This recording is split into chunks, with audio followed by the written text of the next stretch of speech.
Monopoly Gamer has been causing a few waves in the online board game community. The reason for this disturbance in the force can be boiled down to two reasons. One, board gamers have a weird elitist tendency to hate Monopoly. There's reasons for it, and they're valid and widely shared. Two, a large chunk of said board gamers are having a delirious amount of fun playing Monopoly thanks to Hasbro's latest twist on the game.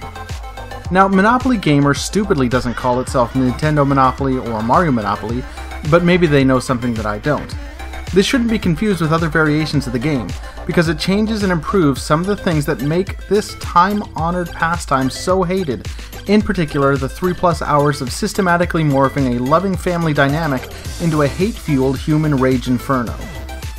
It's played on a modified Monopoly board with modified dice and modified characters, each with their own ability. Players select their favorite character from the Mushroom Kingdom or wherever Donkey Kong is from and place it on go. Players then roll dice, one of which is a standard D6 movement die, and the other that is a power-up die. The power-up die indicates which special power they'll get to use for their turn.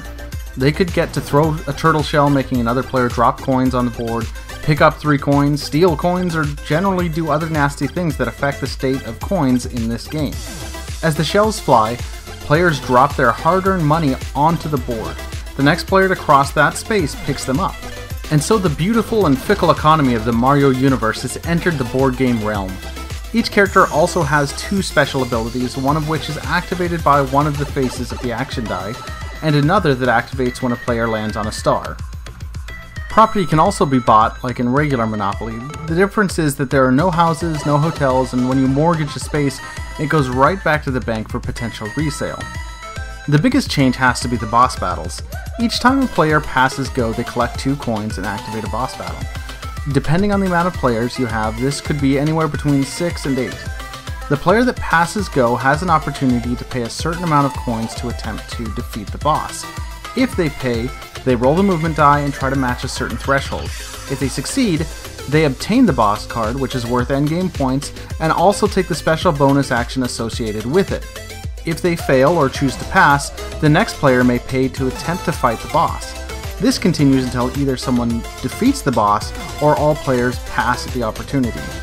If this happens, the boss meanders off the board and is never heard from again. In this way, the bosses act as a timer mechanism. So go is only ever crossed the number of times that there are players times 2. And then the game ends. At the end of the game, players count up properties, coins, and defeated bosses, creating a final score. Highest score wins. So why is this game terrible? This game is only slightly more than a simple roll and move. There is a rice paper thin veneer of strategy that only rarely pokes its head. It's still got that stupid Monopoly branding that gamers tend to hate, and you're still buying property and collecting rent. The characters have special powers, but sometimes they're useless and sometimes they're overpowered.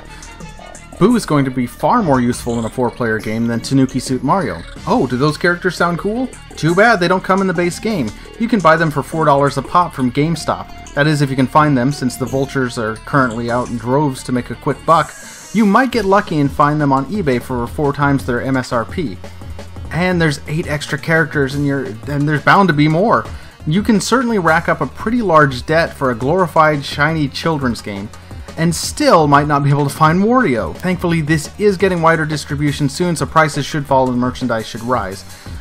Sure, most of the components are nice, but the property and character cards are pretty terrible. They're thin cardstock with non-rounded edges. It's a minor gripe, but seeing as I have the collector's edition, I expected more. So why is this game great?